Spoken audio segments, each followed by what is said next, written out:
This is Beth Bodenhammer, EDL 851, a case study, a good teacher gone bad. Okay, category 1, problem identification and data analysis. What do we know?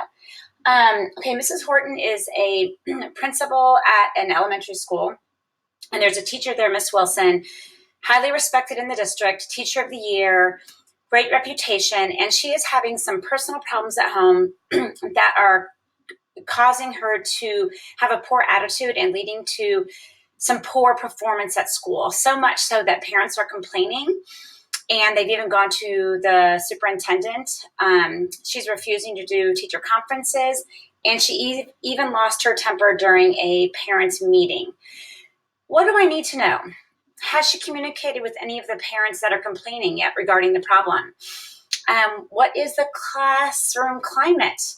Is this a small group of kids that are complaining, or is the entire class being affected? I also want to make sure that Ms. Wilson knows that I am supporting her, and how can I assist her and help her to make sure that I'm supporting her in any outside problems she may be having. I also need to know, is she still an effective teacher? Is this attitude affecting the student's academic progress? So I identified the problem. She is a respected teacher in the district, and it's gotten to the point that parents are requesting that their kids be removed from her classroom. And what are we going to do? Okay, plan of action. First of all, making sure that I'm visible in the classroom so I can get a feel of the classroom climate. Also making sure that I'm meeting regularly with Mrs. Wilson so that she knows I'm supporting her. As building leaders, our entire staff needs to know that we support our teachers. We're on their side. We're on their team. I also need to make sure that I'm reaching out and communicating with the parents that were impacted, the students, and reaching out to the superintendent to let them know that we are looking into the issue to find a resolution. I also want to look at her class makeup. Are there troublesome students? Are there other conflicts inside that classroom that are making her daily life at school a little bit more complicated? Before we make any decisions, we need to collect all data and document any conversations that we have before moving forward to decide whether to move students out of the room or if Mrs. Wilson needs to be reevaluated. Maybe we can have the school counselor talk to her, or even place a para or a classroom aide in the room to help lighten her load. Resolving the issues, what is best for students? First and foremost, putting in a personal improvement plan in place for Ms. Wilson, setting some clear guidelines so that she knows some expectations that we have for staff in our building, and kind of setting weekly goals to make sure that she is feeling better about herself at school and she knows I'm supporting her. Monitoring student academic success to make sure it's not being affected by their feelings of coming to school. And communicating to everybody involved, and even getting that school counselor involved to support those students, and making sure we're keeping lines of communication open with all of our staff members and any involved parties. Resolving the issues and debriefing the problem. My reflection, what was I feeling?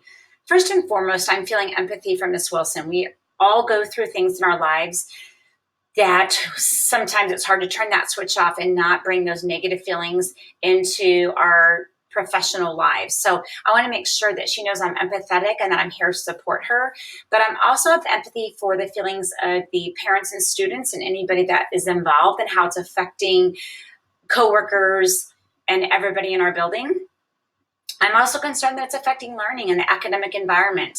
So feeling very motivated at this time to make sure we're finding a resolution to benefit all parties.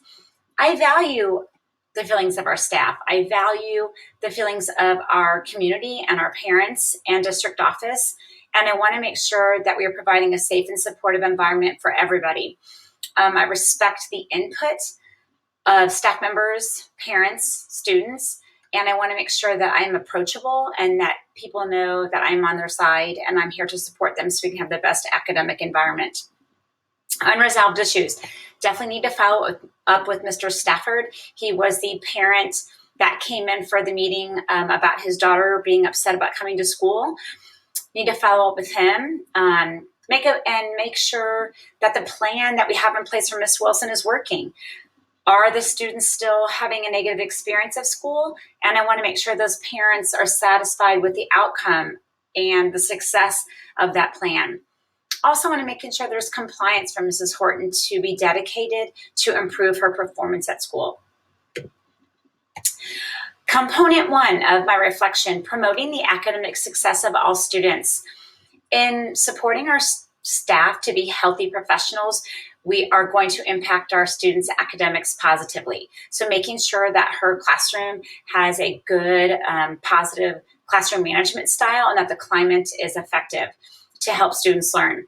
Making sure that we're evaluating that student data to make sure those academics aren't slipping because of a negative environment, and providing professional development for all of our staff.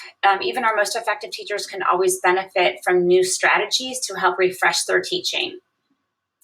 And making sure that we don't have too much pressure on our teachers. What are their outside responsibilities, outside duties, and how can we provide support not only for Ms. Horton, but everybody on our staff? Promoting the well-being of every student. It's important that I am providing a positive image and good examples of building leader and being visible in the hallways and classrooms, making sure that I am always addressing not only parent grievances, but staff and student grievances. I want my building to be a very positive place to work where people feel like they can be open and have good lines of communication, not only with me, but with each other. And making sure that I'm connecting with those students. Those students need to know me. I need to know them, and making those positive relationships, even though I'm no longer a classroom teacher and a building leader, so I can be aware of how they're feeling in the school. And lastly, enhancing instructional capacity. Our student well-being and academic success is the most important thing in our schools.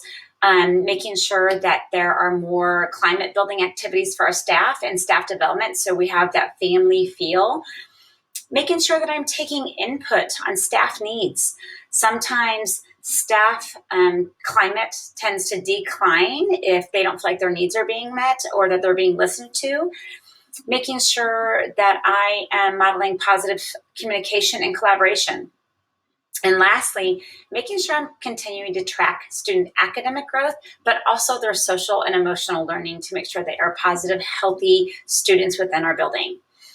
So that is a little bit of my reflection of the case study for A Good Teacher Gone Bad. Thanks for watching.